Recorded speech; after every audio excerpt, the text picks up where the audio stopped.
国际新闻来关心俄乌战争要安怎才会当收煞？即马俄和平计划28点，这28点乌克兰是无法度接受，所以新版呢已经改做19点，安尼敢无法度来停战呢？美国总统川普即马已经派特使去莫斯科，要和罗西亚总统普廷来见面。也那美国、罗西亚、乌克兰嘛拍算伫阿布达比针对这19点计划来会谈。三边敢会当作制度来讲，目前也唔知。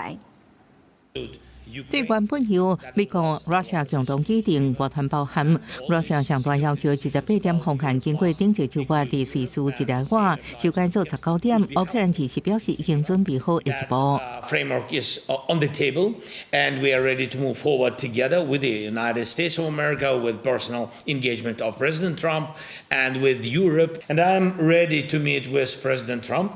And there are sensitive points to discuss.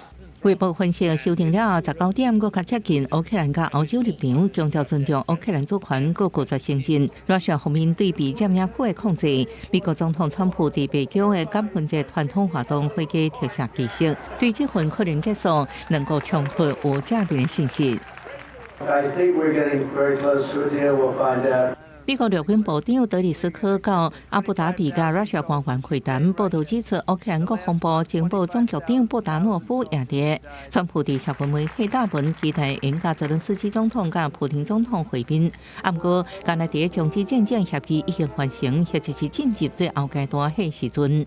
Рассчитываем, что когда Соединенные Штаты сочтут свои консультации с украинским режимом и с европейцами завершенными, они нас проинформируют.